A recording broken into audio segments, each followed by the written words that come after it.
Mix Design is your one-stop shop for custom clothing with a personal touch. At Mix Design, we can help you tell your story through your wardrobe. Your imagination on a hat, shirt, pullover, or nearly anything wearable. And while you're picking out some custom clothing, check out the one-of-a-kind handmade soaps from the Bobcat Soap Company. Find us on Facebook and let us create custom swag just for you at Mix Design.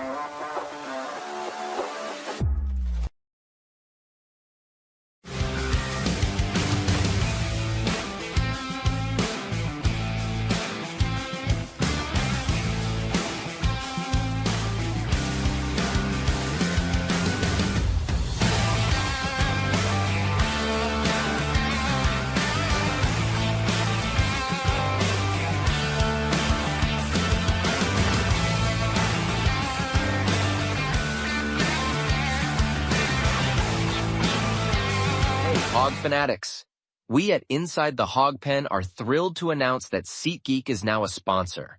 As brand ambassadors, we're excited to share SeatGeek as a ticket app that simplifies the ticket buying process for all your favorite events.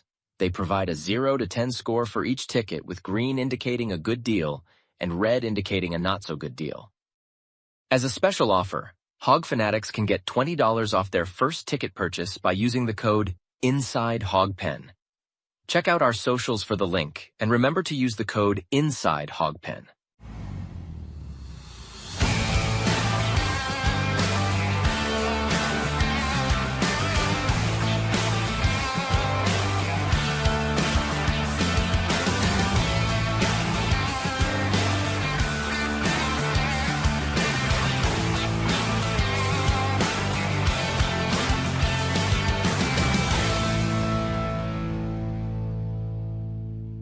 This is where the fun begins.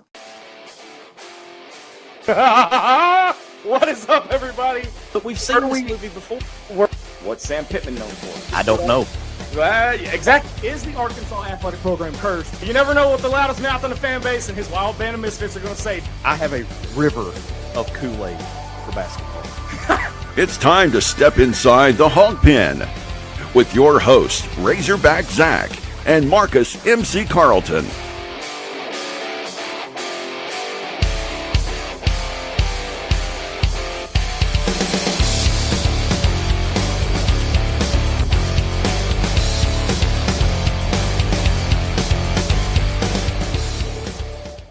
Let me talk to you. You're muted. All right, let's try that one again. I'm a little rusty. Take two. What's up, everybody? Welcome into an all-new episode of Inside the Hawg Pen. That's right. Don't adjust your settings. Your boy is back. Or as my boy Randy Orton says, Daddy's back. But welcome into Inside the Hawg Pen, everybody. Hope everybody had a great week. These storms that just rolled through are wild, man. MC, I don't think they've reached you just yet. No, nothing's here yet. It's been looking like all day it could open up at any point, but it never has. Yeah, the wind kind of like turned some trees sideways. I know Russellville got hit pretty bad, but hope everybody had a great week. I'm glad to be back in the new and improved Hawg Pen. Been out a couple weeks. Big thank you to MC and D-Mad for holding it down. And sorry, D-Mad, to kick you to the curb, but I'm back. Hope everybody's checking out the final jump shot, MC. You got some things brewing over there. So tell me a little bit about it. You got episode 4 coming out. Now you're teasing episode 5 of the interview you just gave.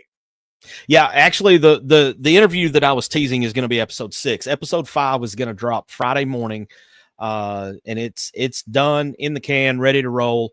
It's back in the conference, the basketball conference that I grew up in, the old 2B East, which we're focusing mainly on Class B schools because they were the ones that got consolidated. Right. But this is one of my conference foes from back in the day, the Lynn Lions, and it's a good story, man. There's some pieces in here. I know this guy pretty well. He's a little older than me. I didn't play against him, but I remember watching him play, and he got some new perspective on some stories that I knew from his time playing, and it's going to be a good one. So it'll hit Friday morning.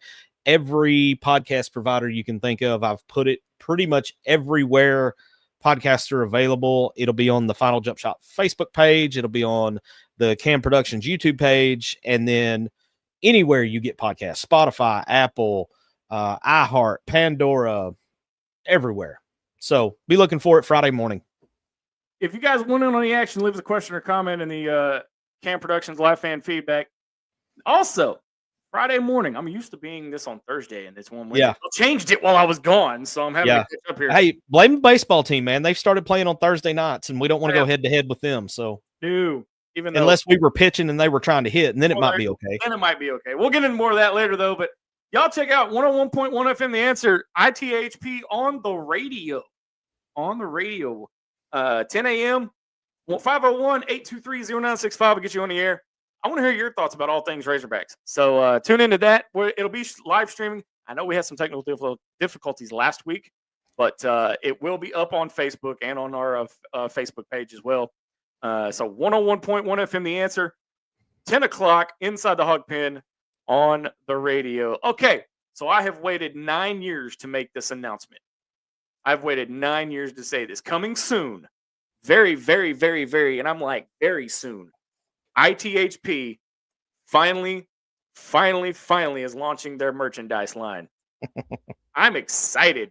Yeah, that's going to be good, man. I've seen got a little sneak peek on some of the designs, and I think everybody's going to like those. I'm excited. I can't wait.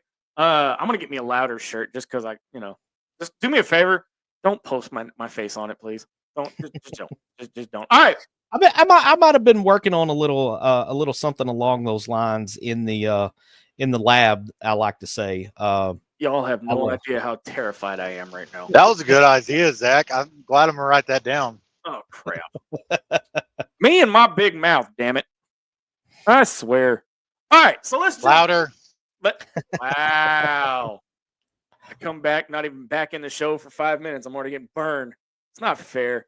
All right, so let's jump into this, and I got a lot to say about this, but we're going to be talking about the Queens of Bogle Park here in just a few minutes, but I got to get something off my chest now. What in the hell is going on with the Razorback baseball team? We were doing so well, but here's the thing, and I'm going to say this with Dylan in right here with me. The season ain't over yet. You're already making Carolyn mad. She jumps in and says, "Don't start whining." Don't whine? Like what kind? Red, blush, white? Boone's Farm? What? Boone's Farm. You go old school there, ain't you? Dang. Baseball team is fine. All right. So, wait a minute, Carolyn. You got to defend yourself here. Tell me why you think the baseball team is fine. Absolutely fine. We're not talking about how they look. We're talking about how they're playing right now. So tell me why you think that that everything's okay. Fine. So because I would have to wholeheartedly disagree right now. Yeah, I would too. Because here's the thing, man. Arkansas baseball has perennially been in the conversation to host. They've been in the top 5. They've been in the top 4. Hell, we've been number 1. Now, granted, I'll tell you right now, I don't want to be number 1. I don't want to be number 1 at all until the end of the season when we're the last team standing. I hope Chris Lanzelli's not watching, because he would take you to task over that, because he had some comments about that was it last week that he was on about the fans being afraid of the number 1 ranking. So look at the and again, he wore the uniform. He knows right. DPH. He knows that. Look, I will concede to him, but as a fan, yeah, in our history being number 1, I do not want it. I don't. Well, and I think, we talked a little bit about it, and I think it was more of the fact the fans have a lot of PTSD. The players are better about, wiping their memory, coming back fresh. We fans, we don't do that. We have the flashbacks of every sport, not just baseball, but every sport where we've said University of Almost, Hog gonna Hog, Arkansas gonna Arkansas, all that. It all comes back. And when things are good, we are so jaded. And I say we because I'm the same way. Okay, I'm the same way. But we are so jaded that we think when things are going good, we're like, okay, how are we gonna screw it up? What's gonna happen? Okay, I gotta put this up here. Okay. Right. Well, okay, so it's a paragraph, so we're gonna put it up there for everybody to read, and I'm gonna take it off and read it. All right, she says, because every team has dips, they were putting up video game numbers with on-base percentage. We just need to keep putting We just need to keep putting bat to ball and clean up the ERA a little bit. But I still think we are built for the postseason. And if you think I'm wrong, look at what Vegas has for winning it all. Hey, I hope you're right. I hope that I have to come on here and eat crow, and they make a deep run into Omaha. But to me, this feels very much like what's happened the last 2 years in the regional. It feels like it's the same exact scenario happening. It's just happening a little bit earlier this year.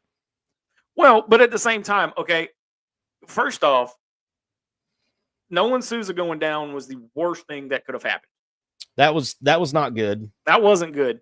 Now you have Carson Wiggins, which, again, I'd like to take a minute and say I called that when he started throwing consecutively at 100 miles an hour. He's throwing like 114 miles an hour, and suddenly he's having elbow trouble. So, bro, he's throwing like a damn NASCAR driver speed, man. Yeah, he was, I don't know, man. Hopefully, they said he's going to go for more testing on his elbow. I am terrified, and this is that PTSD of Razorback fans that I'm talking about here. I'm terrified that we're going to come back and it's going to have, I don't want to say it, but he'll have something wrong with his arm that is 2 first names. One starts with a T and the other one starts with a K. Don't do it. Don't do it. That's what I'm afraid of. So you got him. He's gone down. Parker Coyle is still down. But I will say this. Eric Jernigan has a good point here. Gage Wood looked very good the other day. He looked like Gage Wood. And it was nice to see him. They held him to 40 pitches. He did 2 innings, no runs, 1 hit, and 4-5 strikeouts, something like that. So it was nice to see him kind of get his groove back. Well, and the second half of his comment, looking for his pitch count to go up with Parker Coyle out and Wiggs out. Look, it's going to have to happen. See, here's the thing, and I heard this on the radio the other day, that you want your starters to go deep in a game. Back in, last year before, deep in the game means like middle 7th inning, 7th inning, mid-7th, right? That kind of thing. Now, with the staff being so deep, now you're looking at it being 5th inning, 6th inning, that kind of, you're backing it up a little bit because the pitching staff is deep. I mean, Mackey's coming out of the damn bullpen now. Yeah.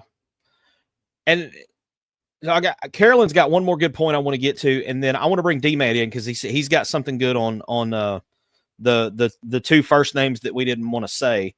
Let me get back to comments. Sorry, I was in the wrong screen. So Carolyn comes back. She's standing on business, man. I like it. She's sticking with a point. She says the fact that the slump or the downfall, whatever, the dip, as she called it, is happening earlier is why it's good. The momentum will swing back. Gage Wood looked terrible against A&M and then stellar against Florida. Okay. All right. Now, I hope you're right. I hope you're right. I haven't seen JP in a while, but he even said, can't think of his name, but the new lefty looks good. Was that Jimenez? Aiden Jimenez. He looked good, but he's got to be consistent. He's the transfer from that ugly orange and brown and black team from out west that we don't like to talk about. They have beavers as their mascot, but hey, whoa, that still hurts. So yeah, no doubt. But wait, hold on. Can they come out the other side of it? That's what is remaining to be seen. And the other thing that we haven't talked about that has contributed to kind of their dip. I'm just going to go with that word that Carolyn had. The dip. If you look at the level of competition, we're playing the top of the conference. Right. It started with Georgia, and then A&M was preseason number 1. They hit their dip way early, and suddenly they decided to start playing like a number 1 team about the time they came to bomb. Yeah. And then, last weekend. Real quick, MC, let's go to D-Mad. D-Mad's got something on, I'm going to go ahead and say it. I'll be the bad look here. Tommy John. So going back to Tommy Johns, they used to be the death sentence of a pitcher. Yes. But it's kind of like the ACL in football, Mm-hmm. But in recent years, in the past 10 years, there have been people that have Tommy Johns that come back throwing even better than they were before they had Tommy John. Not harder. I have the perfect example of that. Who was that? Kevin Kopps. Yeah, Kopps. Yeah. Which, by the way, there's a Go ahead, MC, or go ahead, D-Matt. I'm sorry. I was just gonna say, there's a lot of Tommy Johns that are happening nowadays. Yeah. That are, you got people coming back, and it's just they're throwing the lights out of the arena at that point. And then we have, what, I'll let y'all have that, but I was gonna say tip of the cap to Aiden Jimenez too, because he's been shoving. Yeah, Jimenez is he's been the most money guy we've had coming out of the bullpen.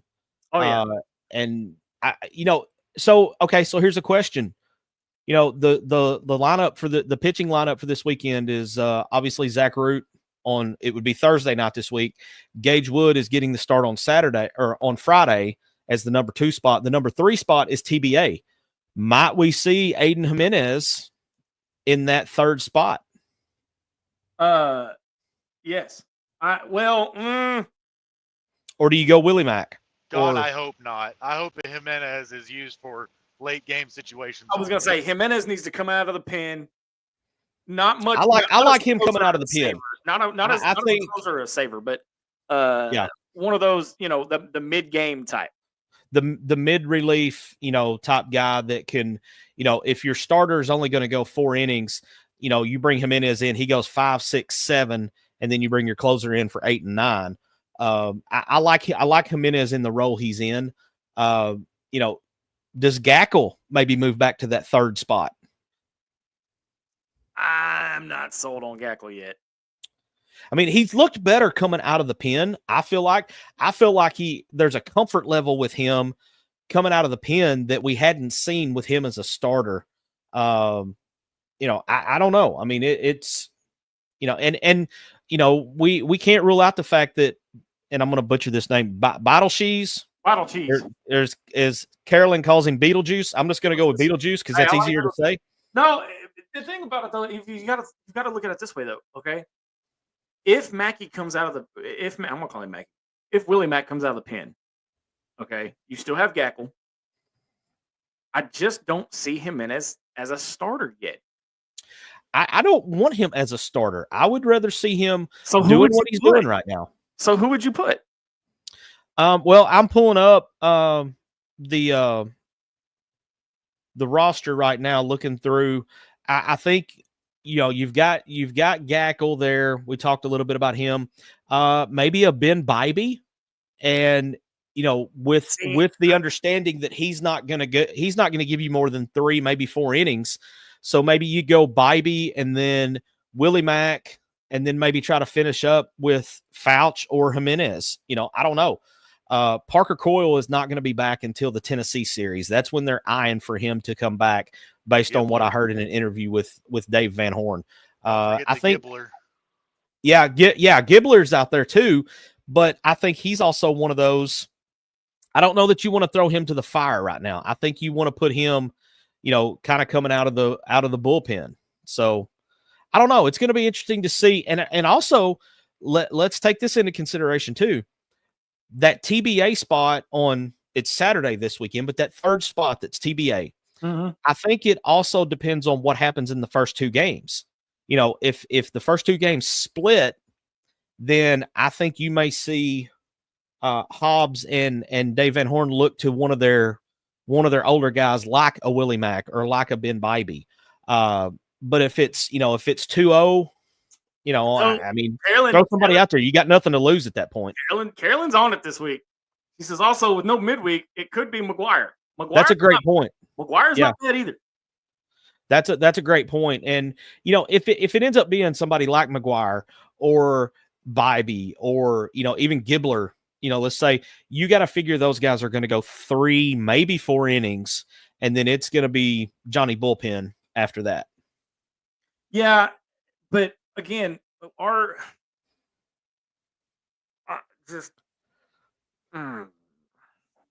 it's frustrating, MC. I have concerns. I mean, I love the confidence that Carolyn has to say, hey, everything's going to be all right. We're going to be just fine. I did hear a comment on the radio the other day, and I don't really like these kind of comparisons in baseball because I don't feel like that they fit as well as they do in other sports. But the 2018 team, right?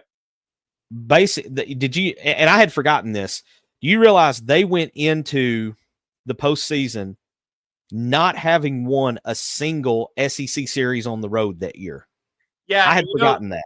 If you're going to use that, if you're going to take that, let me one up you to the 2022 team. They never lost an SEC series.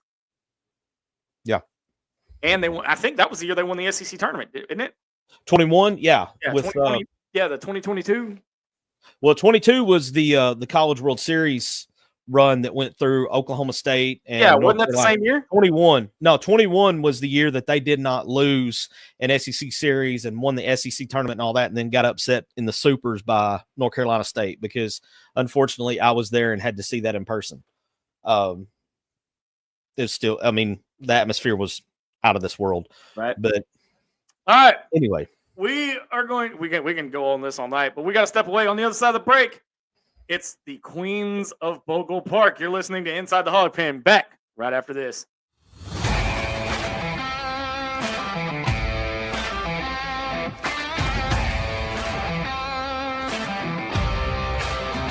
Meeks Design is your one-stop shop for custom clothing with a personal touch. At Meeks Design, we can help you tell your story through your wardrobe. Your imagination on a hat, shirt, pullover, or nearly anything wearable. And while you're picking out some custom clothing, check out the one-of-a-kind handmade soaps from the Bobcat Soap Company. Find us on Facebook and let us create custom swag just for you at Meeks Design. Hey, Hog fanatics. We at Inside the Hawg Pen are thrilled to announce that SeatGeek is now a sponsor. As brand ambassadors, we're excited to share SeatGeek as a ticket app that simplifies the ticket buying process for all your favorite events. They provide a 0 to 10 score for each ticket, with green indicating a good deal and red indicating a not-so-good deal. As a special offer, Hog fanatics can get $20 off their first ticket purchase by using the code INSIDEHOGPEN. Check out our socials for the link, and remember to use the code INSIDEHOGPEN.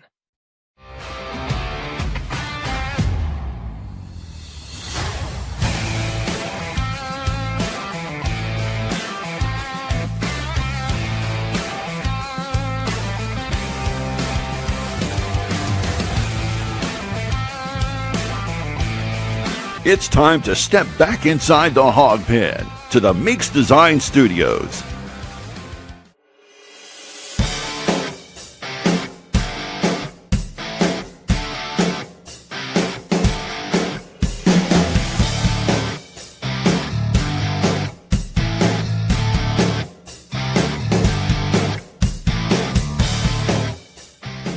All right, welcome back to Inside the Hawg Pen. Okay, so I'm going to be up front and say that I have kind of failed at watching the softball team. I've caught a couple of games. But I am not proficient in most of what's going on in softball.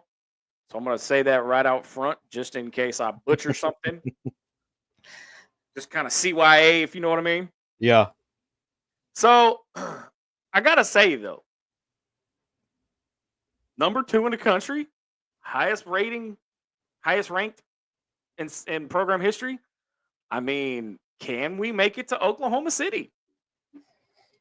I mean, right now, you would have to think, as long as they don't have to match up with Oklahoma somewhere along the path, which, depending on where you're ranked, it's just like on the baseball side. Your top 8 seeds, they end up playing each other in the supers. And if you can avoid that, just stay out of the position where you have to match up with Oklahoma before you get to Oklahoma City. I think you'll be okay. And that's me not knowing anything other than just looking at the rankings, because I'm not going to sit here and pretend to be a softball fan, because I have not watched a single inning all year long, and shame on me for that. But between my boys doing baseball and everything else, something's got to give. Right. So with so much going on, I want to go ahead and warn you guys, we are going to be doing there's my kid, by the way, an extended edition tonight, because there's so much to talk about. Hope that's okay with you guys. But listen to this: 36-10, coming off their highest ranked series and program win in program history, at number 1, number 2, depending on the poll you're listening to or watching. Texas A&M last weekend won the first 2 games by a score of 7-5 and 7-4, securing their 5th straight win in SEC play. Now look here, Bogle Park needs to be packed out, and I mean packed out. Yep. All right, I was supposed to go to a softball game during the red-white game and all of that. Was it last weekend? 2 weeks ago, somewhere there. 2 weeks ago, I think. Yeah. And Mother Nature in Arkansas, doing its thing. Yeah, weather in Arkansas in April is just not something you want to try to predict at all. Yeah. While we're on the softball topic, I have a squirrel moment that I have to get out here. In the break, I was scrolling through Facebook and Twitter and social media, and I got to throw a shout out to the Westside Lady Warriors. They captured the 4A3 softball district crown this afternoon over their arch nemesis of the Bearcats of Brooklyn. And it's kind of like when Arkansas beats Texas. Anytime Westside can beat Brooklyn, it's always a good thing. So shout out Lady Warriors from Westside. Proud of you girls for going in and taking care of business today. I'm gonna go ahead and put this up here. I'm a really rusty. I didn't realize how rusty I was, MC. Dadgum. All right, my computer's doing something. There we go. Crazy Child, a.k.a. my daughter Chloe, says, speaking of softball, Bigelow softball made it to the regional tournaments. Hey, congratulations, Bigelow. Congratulations to them. She says, can people quit making Mother Nature mad? I would not like to deal with storms right now. Thank you. Yeah, I'm looking for Father Tom to come get his woman here, Mother Nature, because she's been acting a fool recently. Yeah, it's crazy out there. But no, we got to. But see, if you're going to talk about the softball team, okay, you have to talk about the anomaly. Say it with me, D. Anomaly. Bri Ellis. Listen to this, dude. Listen to this. She's got a slugging percentage of 1.28 or 1.218. She has an on-base percentage of 645. She's batting 491 in SEC play. That's ridiculous. Do you realize, my friend, she has a better batting average than most of the baseball team?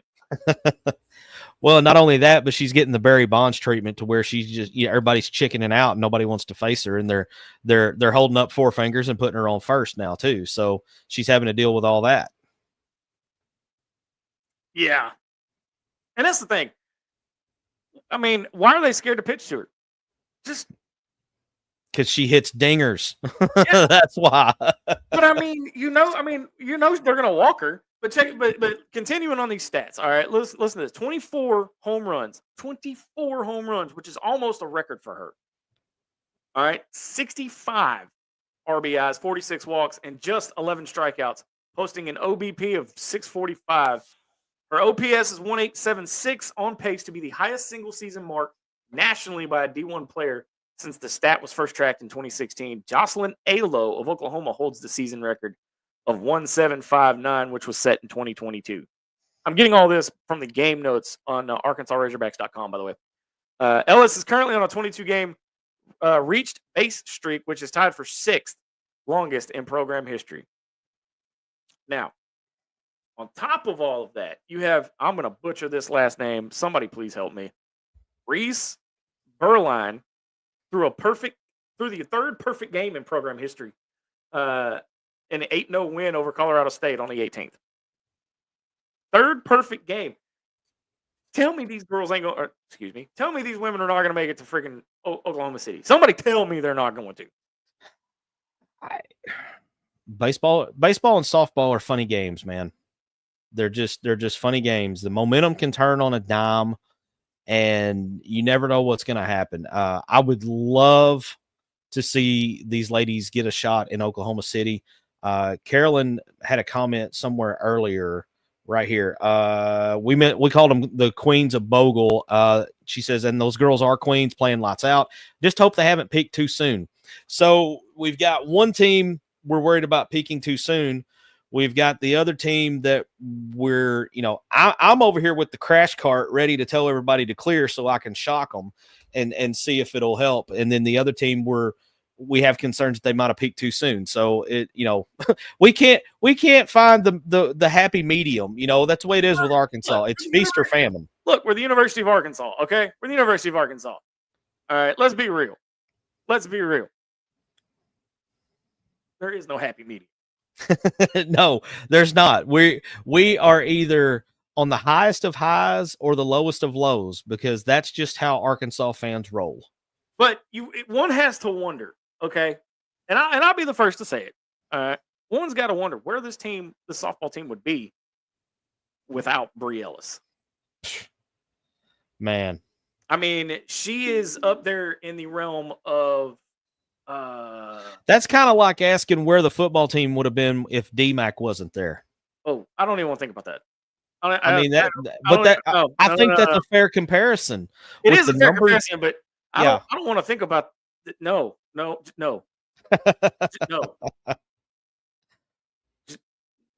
not even a little bit. Okay, my daughter may have just won comment of the night. My own daughter may have just won comment of the night. That is great. That could not be more spot on. That is like absolutely beautiful. That is my daughter, ladies and gentlemen. Yeah. The moment the U of A has a happy medium is the moment the apocalypse begins. Yeah. Hammer meets nail right there. Which, by the way, for those of you that are wondering, the painting of our logo right here was hand painted by my daughter, by the way. So shout out Chloe for that. Thank you very much, kiddo. But I've got to remember that. I'm going to be saying that Friday morning. That's pretty good. That is great. That is great. But no, I mean, in the grand scheme of things, though, Danielle Gibson is who I was thinking of. She's up there in the realms of Danny Gibson, Gibby, who, by the way, I think is on staff at Arkansas. I think so. I think I saw that. But I mean, Robin Herron, 15-4 with a team best 2.25 ERA, and she's a junior. 109 innings pitched, and her limiting opposing hitters to 0.178. That is unfreaking believable. Like, come on, Hogs. Just don't choke in the regionals. Don't do it. Just don't. Just don't. Hey, we're going to step away for a 30-second break. We are going to catch our breath, and then MC and I are going to dive into something that happened this week known as Act 839. And this could be. Ooh.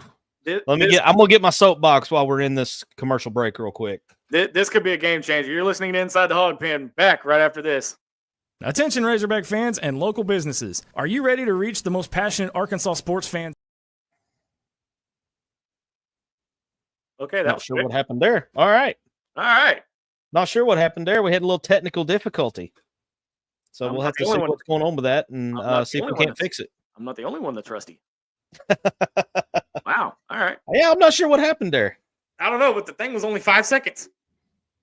Yeah, I think that's called a corrupt upload. I think is what that's called. Touching the board, Zach. I didn't do it.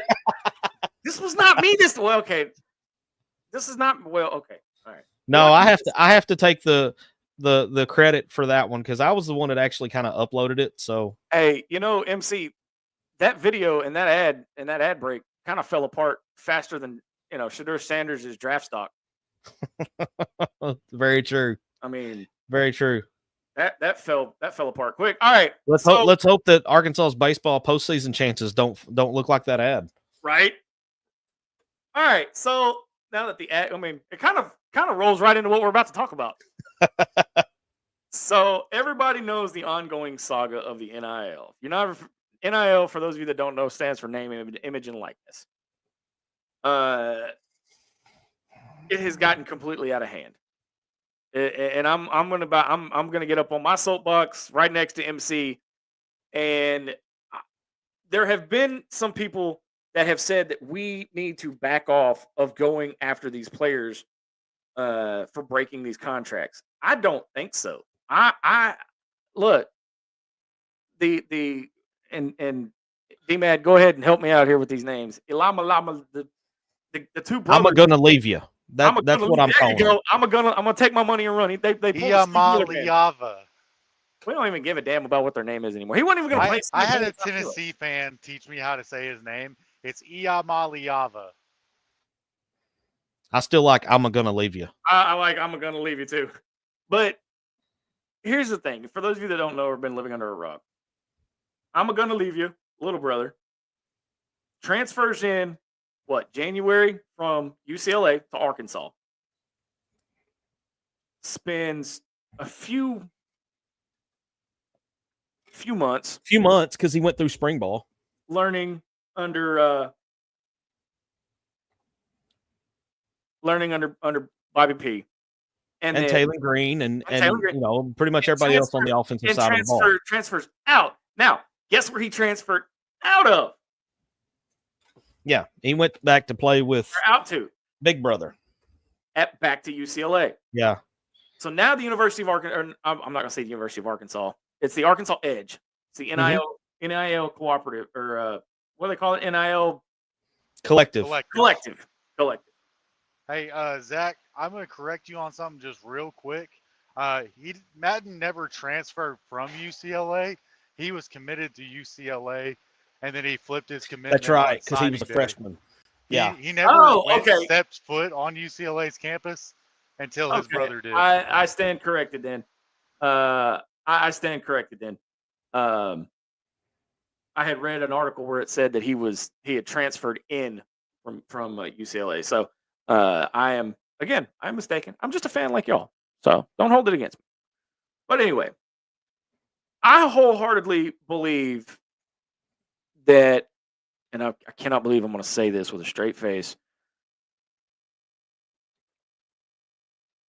I wholeheartedly believe that Arkansas and Tennessee should team up and be the front runners of a change in the NIL. It has to happen. Yeah, I think there's a lot of athletic departments and collectives around the country watching this Arkansas lawsuit very closely. And secretly, they're not going to say it publicly, but secretly they're rooting for Arkansas to win because the pendulum swung way too far in favor of the players to where they had all the power and the coaches, the schools had no power.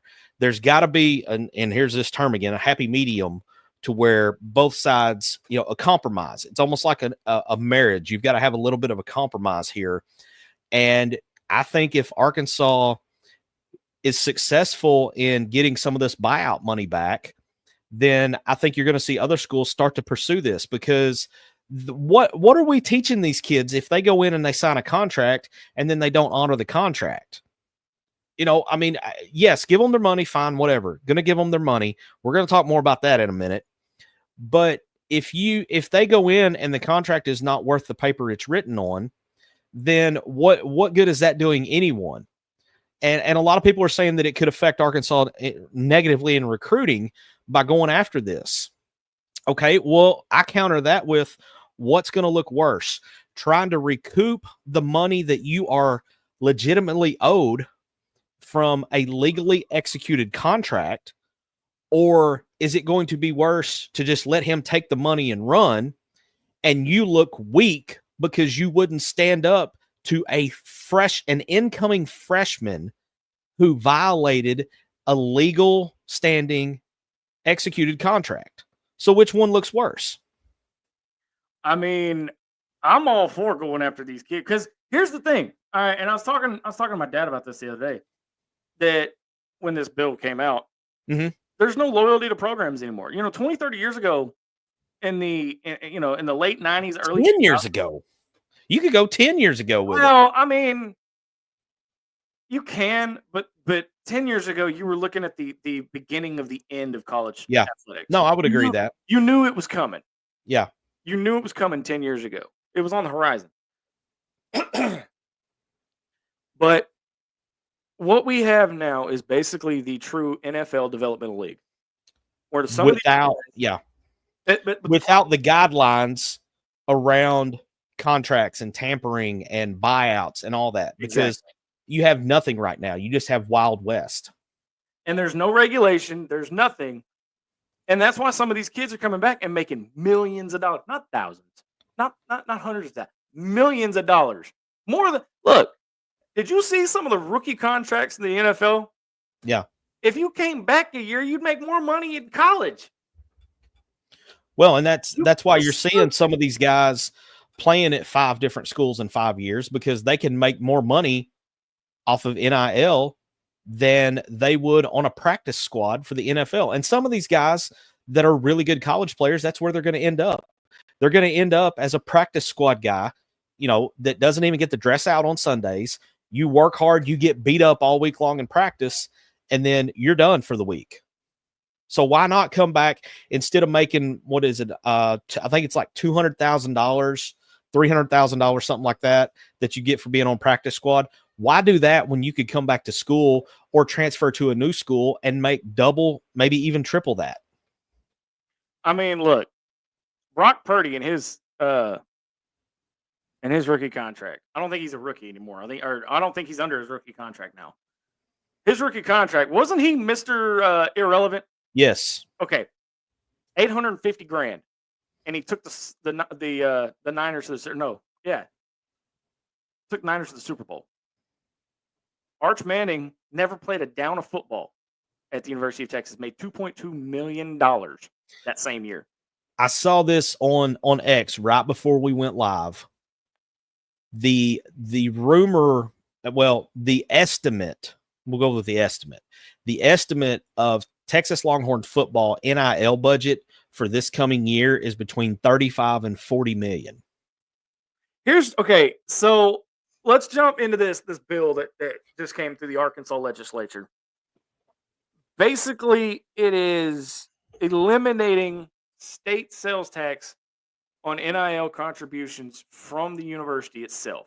Mm-hmm. Only from the university. Here's the problem.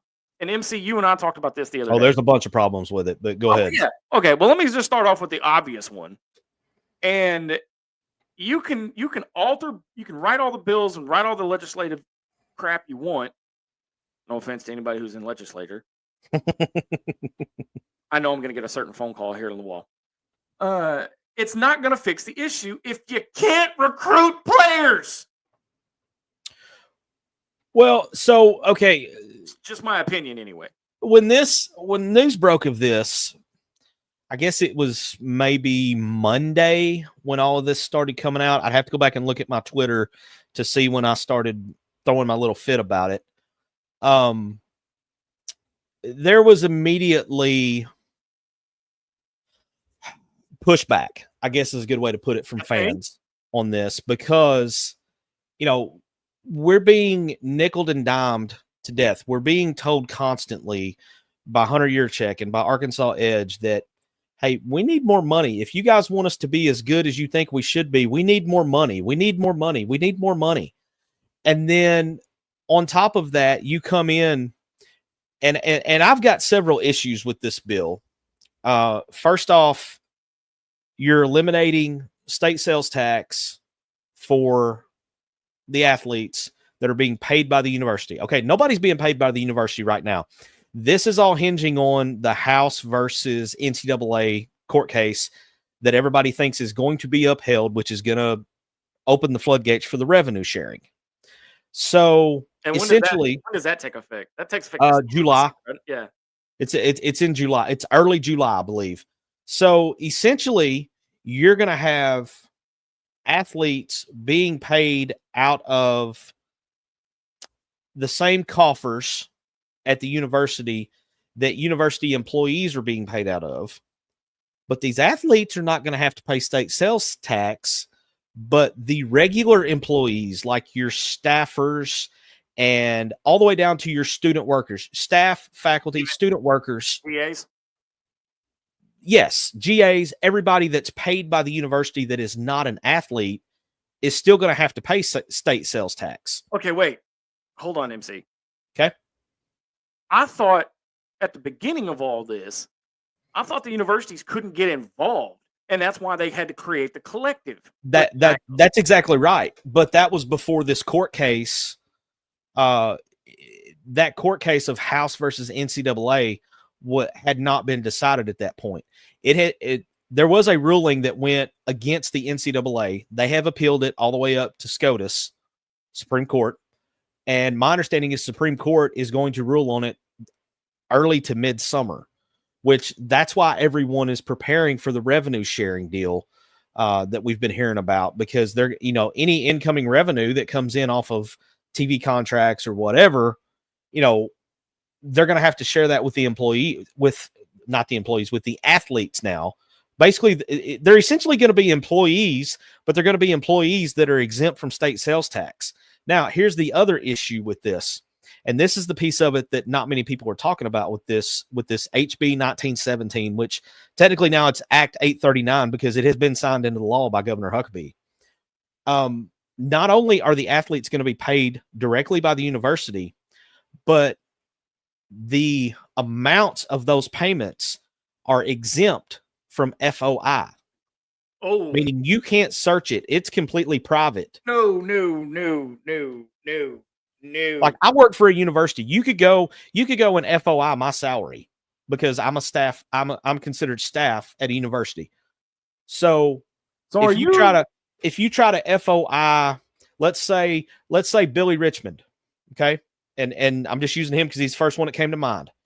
Billy Richmond is in a promotional video for the University of Arkansas. University of Arkansas pays him for his NIL being in that video. They could pay him any amount and nobody publicly is going to know it, even though it is being paid for with university funds. That I have a problem with that. Yeah. We have a term for this in the political arena. It's called dark money. Yes. Look at Mr. Political Science popping in. Well, and then so he's absolutely right. That's exactly what it is. But I don't like the fact that you can't. I was almost going to say subpoena it.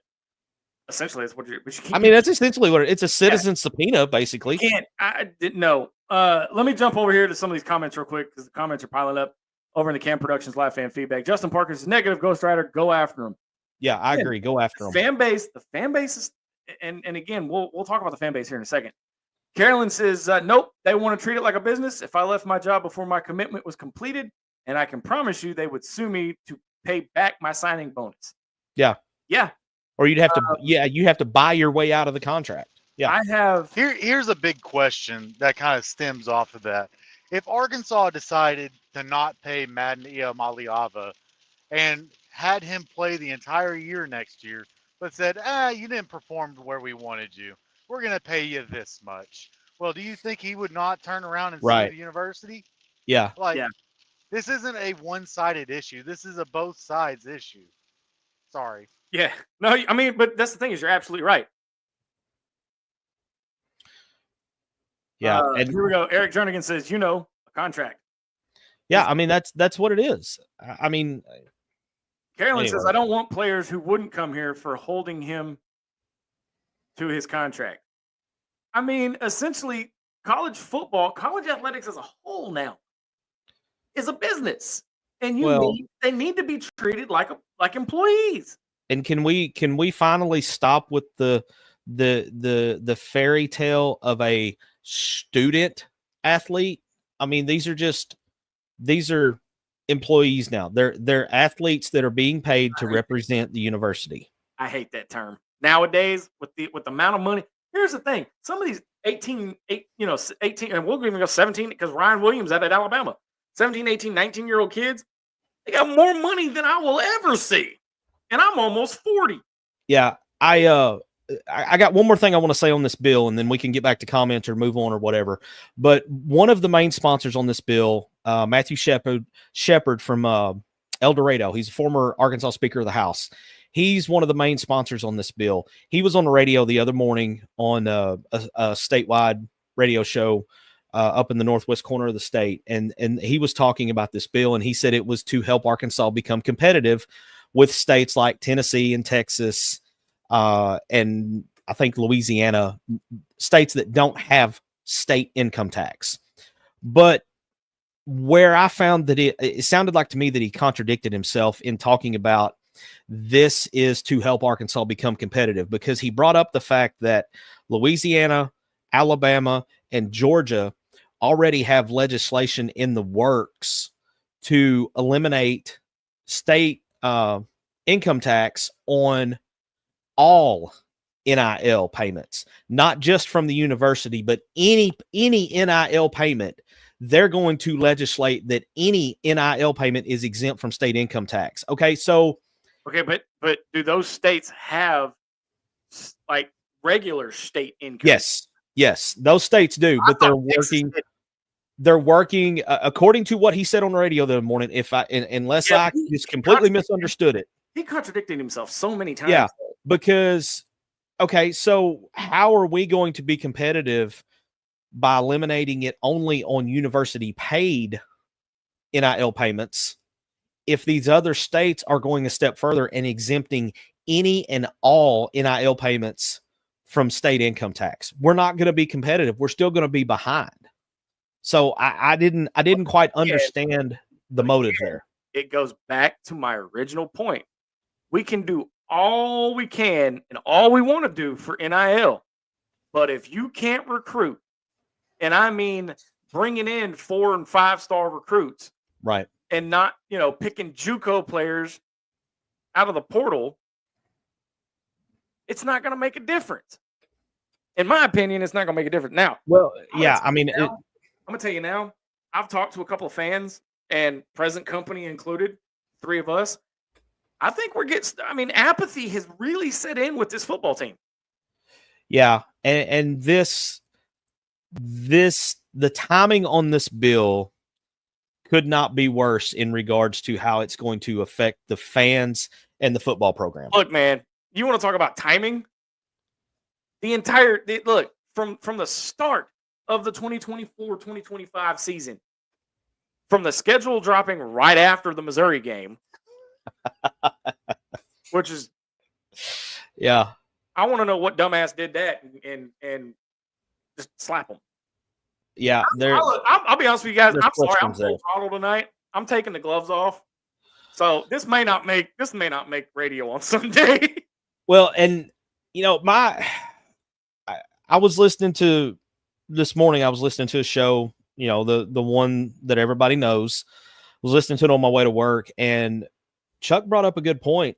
Or no, I'm sorry, it was Bo that brought up the point of doesn't think he's ever seen a situation where there has been more of a disconnect between the fans and the team that they allegedly support.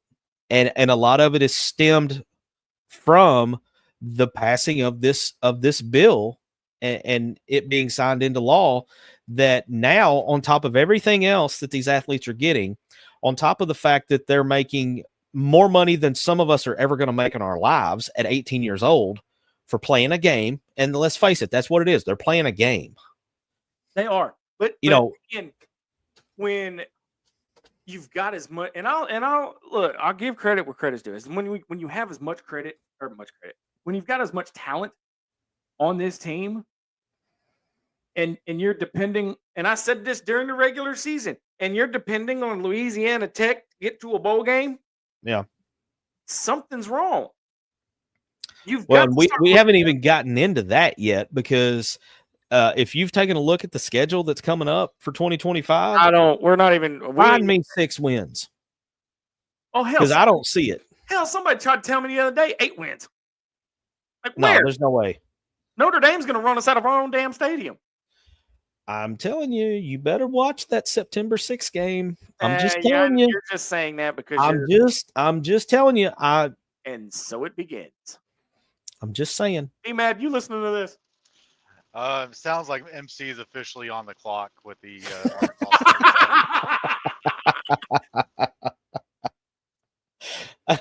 G-Mad coming in with the dinger to right field. Look at that. I'm just saying this I is. sat on the curveball and like a Nate Thompson coach. Yeah. Yes, Sorry. That was good, dude. That was good. Sorry, that was a pot shot. Didn't mean to slip out. That's what we do. That's what we do. And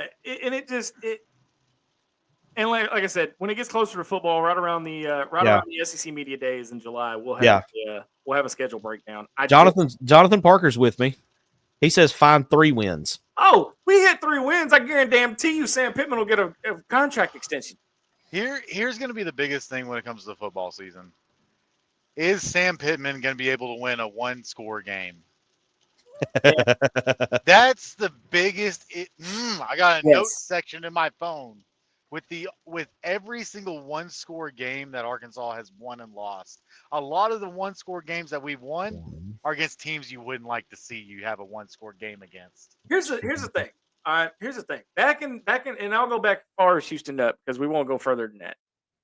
But back in Houston, in the Houston Nut era, Arkansas would do the most Arkansas thing ever and lose to a team they were supposed to blow out and beat the hell out of a team they were supposed to get blown out by. That was the knock on him. All right, Sam. It looks like Sam and my kid are going head to head for comment of the night. 3 wins and Pittman gets his jersey retired. We ought to have a poll because that was pretty good too. But again, I keep hammering this home. Okay, you can change the laws to NIL all you want to. Yeah. But if you keep pulling JUCO players out of the freaking portal, what good's it do? Or you pull your portal players. Go ahead, Z. Oh, I think there's a reason why they keep on going for JUCO players because they are older players. And if you remember with the Diego Pavia rule, all the JUCO years that they were eligible, they don't count anymore. So you get a 20-year-old freshman that's been in JUCO for 2 years. That's big. Yeah, that changes the game. All right, I'm gonna throw down the gauntlet here, MC, and I may end up, eating more crow than I'm willing to admit. Jonathan Parker says, I don't believe Sam makes it past the 5th game. Mark the tape. Mark the tape. 1, 2, 3, 4. So that 5th game is a Notre Dame game. Okay, so what are the first 5 games? Alabama, A&M. Okay, well, hang on. If we're going to do this, let me just do this. Let me just put this up because I'm looking at it on another tab, so there's no point in me being selfish. Let's just put it up where everybody can see it. All right. So we'll take the banners out. Here's your first 5 games. Alabama, A&M. That's in Fayetteville. That's a win. Arkansas State in Little Rock. Toss up. I say toss up. That one could go either way. Arkansas State's going to make it interesting for the first half. Okay. All right. So then after that, you go down to Oxford to play my guy Lane. Luke has Jalen Braxton and Kudus. And you play the Mississippi Razorback Rebels. Yep. And then you come back the following week after going to Oxford, and you turn around and you go play in the litter box over at Memphis and play Tiger High. That's a win. Just because I know Bum's watching. I don't think we're gonna toss up.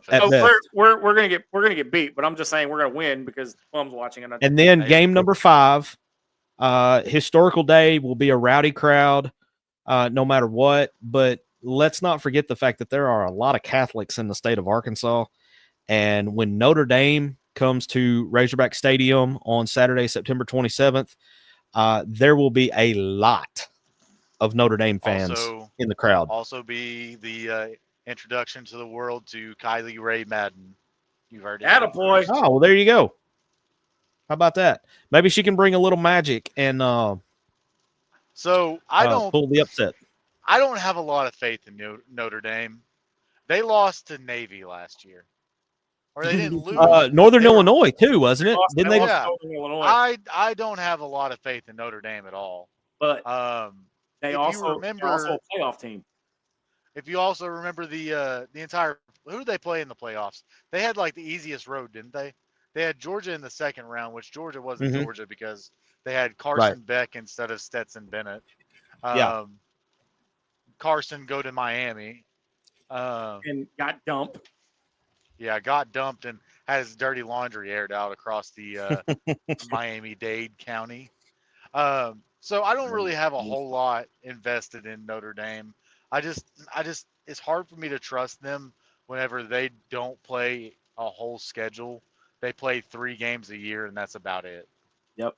So here's my challenge. If Sam Pittman gets let go by game 5 and JP is right, I will do one of 2 things. I will send him a shirt of his choosing, or he can sit in my spot for one show. Oh. His pick. Okay. His pick. I'll leave it up to sit him. In your spot. You've sat in my spot for 2 weeks, 3 weeks, almost. I am seriously considering. You remember the bet that Sam Jones and I had if Duke would have won it all? Yeah. With the Popeyes biscuit drowned in Nutella, and I had to drink it, or I had to eat it with no drink for a chaser. Yeah. I'm toying with the idea of bringing that back and attaching a number of wins to it for the football team. I don't know what would be a bigger choker, versus an Sam? Arkansas team or that Popeyes biscuit with Nutella. How about we make that bet between the two of us and do it live on air? Where are we setting the bar? Because I mean, we can't make it too easy, but we can't set it at like 11 wins. No. Okay, I'm gonna say Arkansas is gonna be a bowl team. Let's concede to our EP and see what he says. Okay, all right. Okay, I will say that Arkansas will be bowl eligible for another year, but that's gonna be it. I don't think they're gonna. I say they're bowl eligible. Y'all say they're not. How about that? Oh my God! I'll do the Popeyes Nutella. We have a new leader in the clubhouse for comment of the night. Wait. I can't read that. Oh my God! I'm going to read it to you. Carolyn just went Charlie Welch with this comment. Matter of fact, this might be Jalen Battles deep into the night. That's how good this comment is. So Carolyn comes in and says, honestly think Sam P has footage of Hunter Yurachek at a Diddy party. He will die as our coach. LOL. So yeah, that is a Jalen Battles deep into the night at Stillwater. All right, so JP, lay your terms. You're right. Well, lay your terms out because you've changed it like 3 times. So if they make a bowl game, so lay your terms out. Let's hear it. But MC and I will make a bet about it with biscuit, Popeye's biscuit covered in Nutella. I'm going to say. So here's my suggestion. I'll take bowl eligibility, and if Arkansas becomes bowl eligible, I make the two of you do it because y'all seem pretty negative Nancy over there. I just think I know that everybody's kind of. Here's the thing. We're gonna talk football. Let's talk football. I think that this team is actually like too quiet right now. There's only one. I give him that. There's been one comment come out of spring football, and it was by a transfer linebacker, and it was basically saying they're trying to clear house of everybody that's not wanting to win. I can't remember who said it, but it was basically if you're not wanting to win, don't come here type of comment. Well, and I can get on board with that. If that's what's happening, then kudos, and I'll get on board with that. Yeah. But will it translate on the field? That's where I was headed next. Yeah. Okay. You can talk a good game, but you got to walk the walk. Who was the last one that was talking the talk but couldn't walk the walk to 4-20? Although he did have a really good quote that I really like. So I Are we talking about CM? Yeah, and not the punk kind. Oh my goodness. That dude could sell water to a fisherman. Let me tell you. Hey, now we got more fans coming in. Carolyn says if they don't make a bowl, I will appear live. Mark the tape. And JP. So here's my suggestion for the biscuit bet. Okay. JP, you listening? 8 regular season wins. Where in the If they win 8, we eat the biscuit. Are we talking about baseball or football at this point? We're talking about football. We're talking about football. What's up, Dylan? Baseball's not going. Baseball's going to get beat out in their own regional again. We don't have to worry about that. Now that was a negative Nancy because I'm over here saying that the but if some of these sunshine pumpers out there believe this team can win 8. Oh, the Storms have made it here. I don't know if you can hear that thunder in the background. From here. Yeah. 8 regular season wins. I'll eat the biscuit drowned in Nutella on air. Okay. Without my cup, unless I start choking, and then I've got to, then I'll have to do something. But if they're supposed to be as good as what everybody, some of the sunshine pumpers think they're going to be, then 8 ought to be a shoe. It ought to be a shoe in. That means you got to win 5 conference games because you're not going 4-0 in non-conference. JP says not a chance. What are you talking about? That's why I'm setting it there, because I'm feeling safe now. I said bowl eligible. Come on now. Bowl eligible is not out of the realm of possibility. Miracles happen every day. I mean, they should be able to backdoor their way to 6 if they have improved any at all from last year. So 7's the magic number then. So 7 is your magic number. So what? Okay. Yeah. So back to the Liberty Bowl. Woohoo! Oh God. Hey, we get a wide receiver like Desmond James. He'll show his what, and then scoot somewhere else. Yeah. All right, we're gonna take a quick break. This is gonna be a 30-second one. Yeah, I got that fixed now. Yeah, we're gonna take a quick break real quick and come back and keep going on a late night edition of Inside the Hawg Pen. Back right after this. Attention Razorback fans and local businesses. Are you ready to reach the most passionate Arkansas sports fans out there? Introducing Inside the Hawg Pen. Not your normal Razorback talk show. We're fans first and don't try to hide it. No agendas, no propaganda. At Inside the Hawg Pen, we call it like we see it. And now we're looking for sponsors to join the team. This is your chance to put your brand in front of thousands of loyal Razorback fans who live and breathe Arkansas sports. From small businesses to major brands, we have sponsorship packages tailored just for you. So let's grow together and make Inside the Hawg Pen bigger and better. Don't miss out. Call 501-416-4331 or email us today at insidethehogpen@gmail.com and become a proud sponsor of Inside the Hawg Pen. All right, welcome back to Inside the Hawg There you go. Pen. Oh, looks like technology decided to. Okay. Right before we went to break, Carolyn threw something out. Hang on here. Baseball will not lose in the regional, period.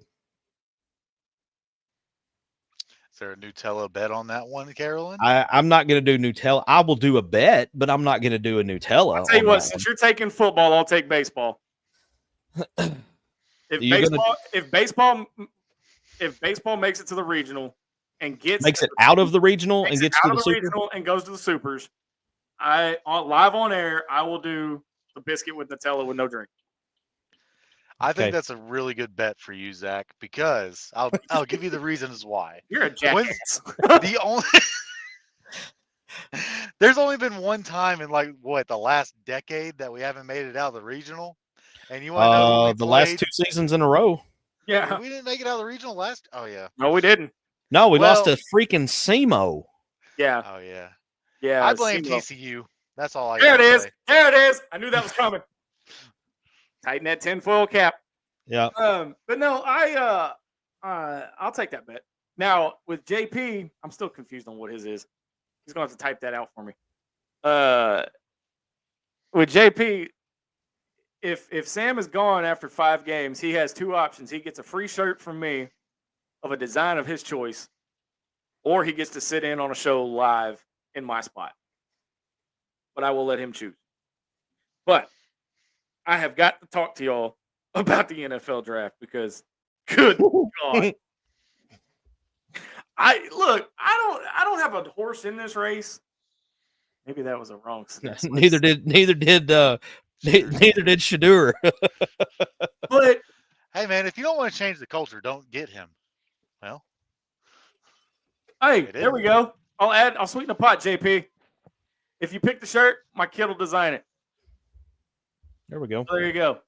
But look, here's the thing. All right, I'm gonna say this, and this is gonna be kind of a paraphrase, and this is gonna be one of those borderline comments that MC may have to edit out.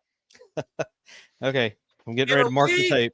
In a league where 90%, I heard this about race the other day, and this is the only thing I'm gonna say about it because this is a big deal. Okay, to say that the NFL is racist because these teams are not picking Shedeur Sanders is the most asinine thing I have ever heard. That bucket won't hold water. That bucket's not. He's not good. It's not a dude. He tanked in the interviews and in the draft interviews and stuff. Okay, he's not good. He's not good. The only reason he was good was Travis Hunter. Don't shut up, Zach. Well, and from everything I've read about why he slid as far as he didn't even try to prepare for the interviews at all. The Giants were very high on him, and Coach Dabble, they had given him some information to prepare on for the interview, and he blew it off. And Coach Dabble called him out on it.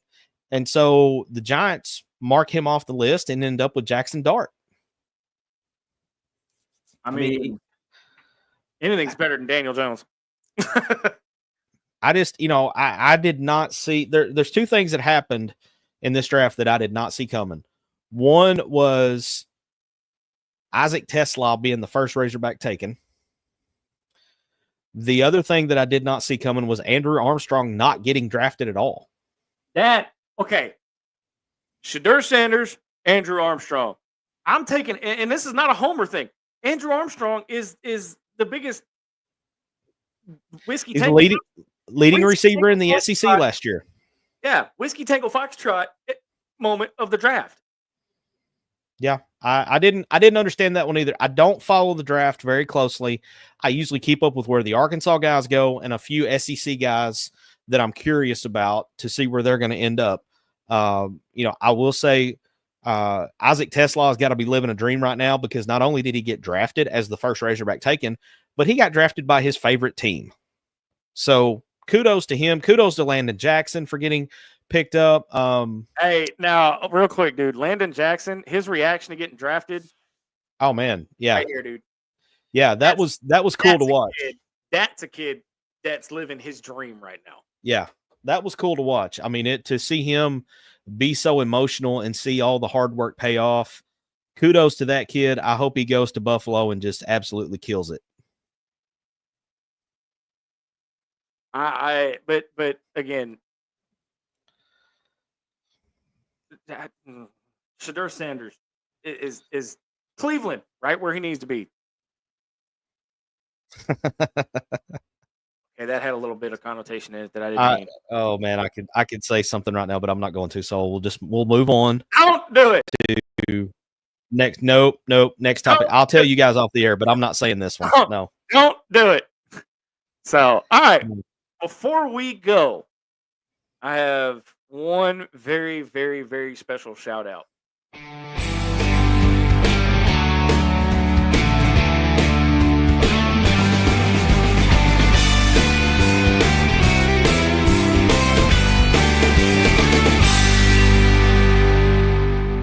I have waited a very long time to do this live on my show. Happy birthday, Mom. Oh, there we go. How about that? No, her birthday is this weekend, so I wanted to give her a shout out. Happy birthday, Mom. We won't divulge anything else. Just happy birthday. I promise. She 30 again? Oh, yeah. Oh, yeah. But final thoughts as we get out of here. And he graced us with his presence at the buzzer. Yeah. What's up, buddy? And I don't know I don't even know what to say at this point. What else can you say? Hey, you made it home, man. You made it home in one piece, and you get to go back and do it all again tomorrow. 250 miles later. You know what I'm saying? It sucks being an adult, doesn't it? Oh, yeah. Walk into the door. My mother-in-law is here, too. And I was like, hey, I got to go do my other job now. She's like, oh, I feel sorry for you. My wife looks at me and says, don't. That's great.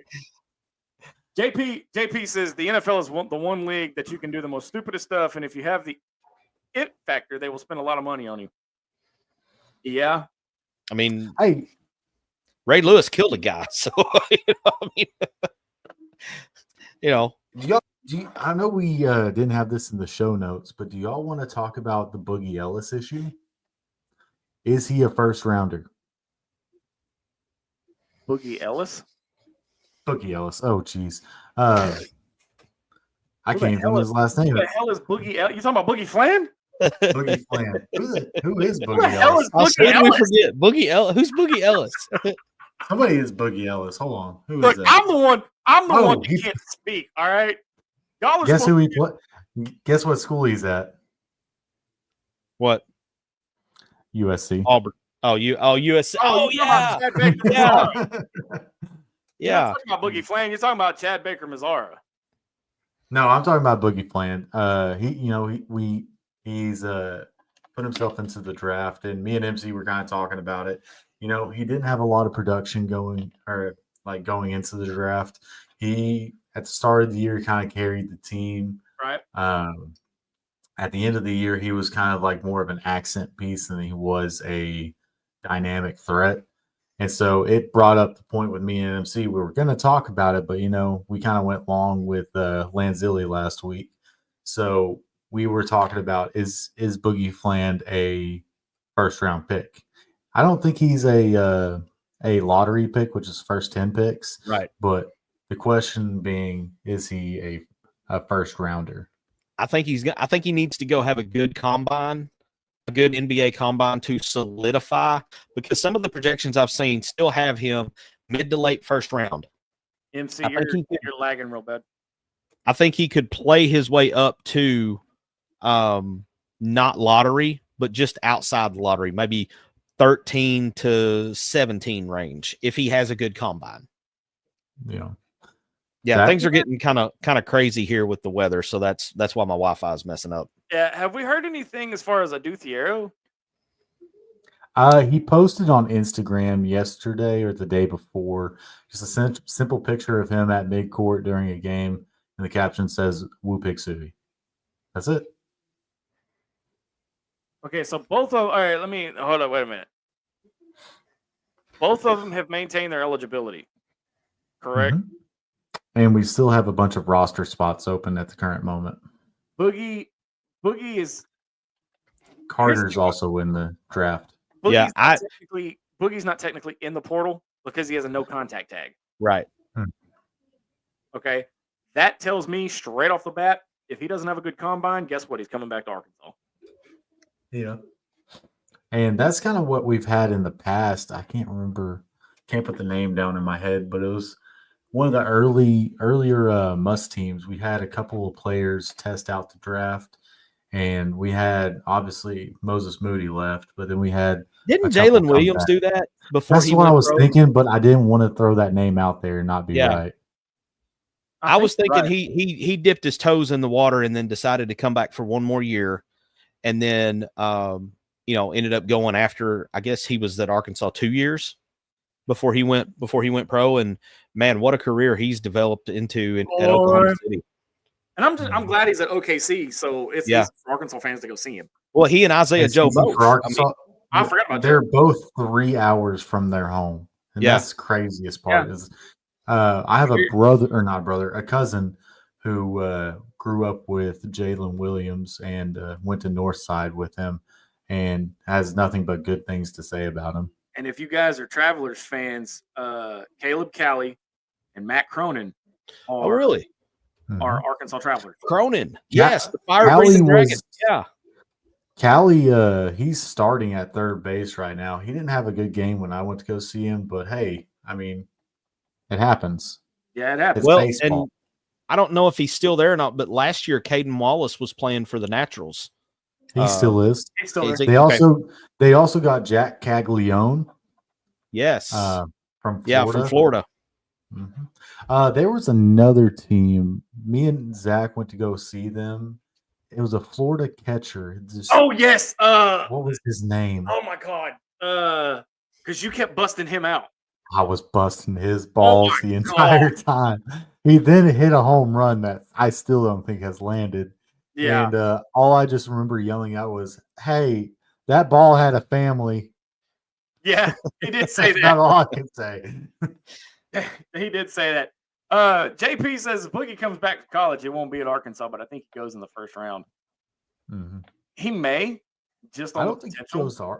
I think if he comes back, he's not going. I don't think he's going anywhere but Arkansas. Here's the here's the thing about Cal players. Here's my thing though. All right, and MC and I think MC and I talked about this. If Boogie comes back, where's the playing time going to come from?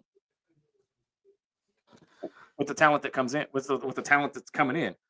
But who better to corral all these egos and mesh them into what they need to be than who we have at the helm right now?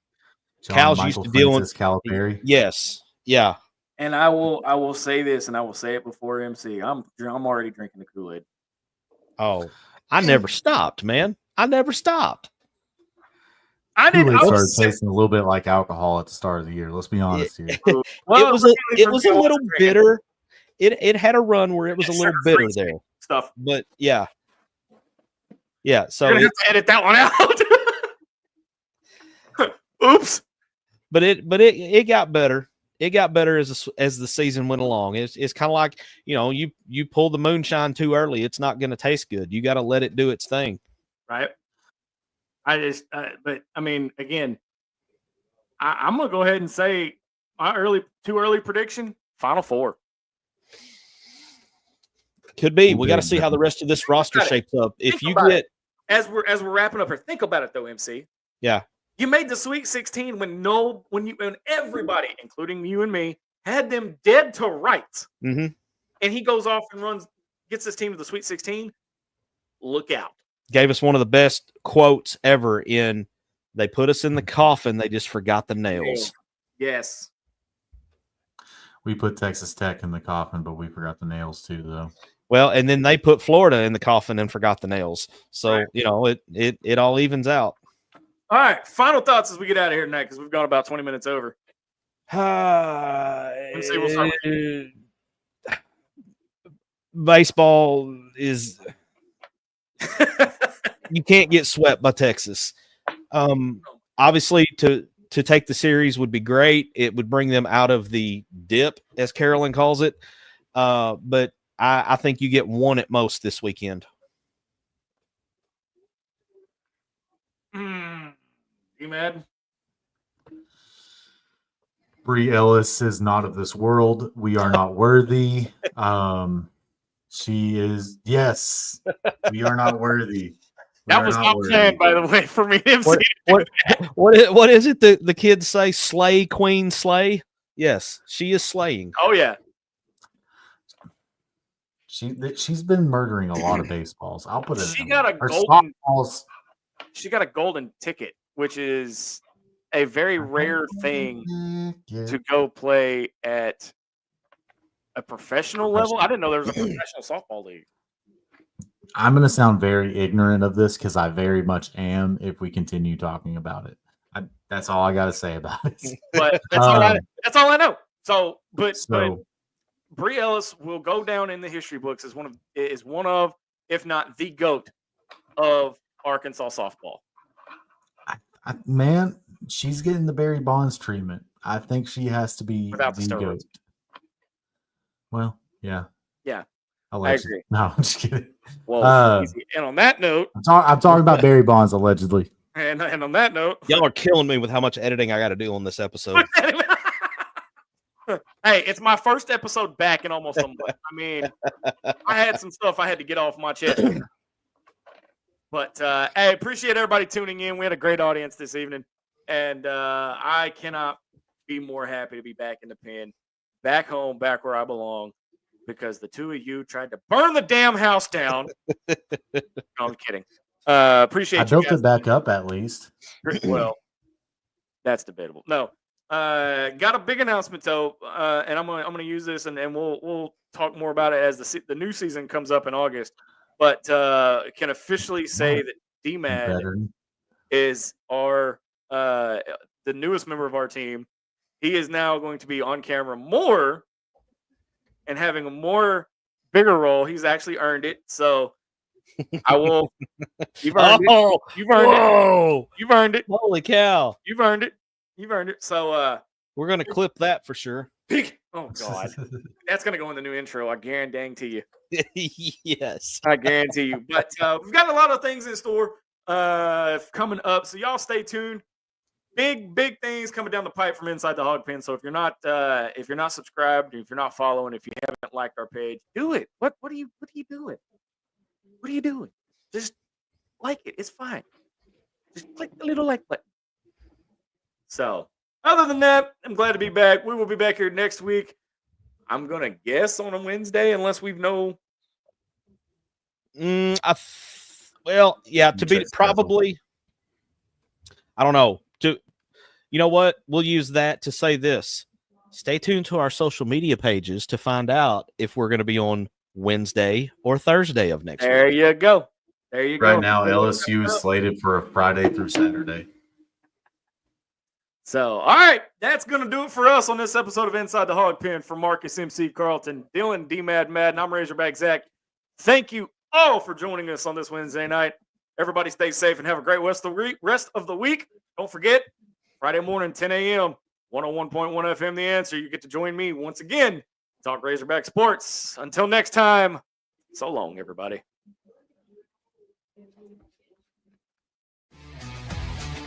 Thanks for watching this episode of Inside the Hog Pen. Listen anytime on your favorite podcast provider and be sure to follow us on all our social network channels.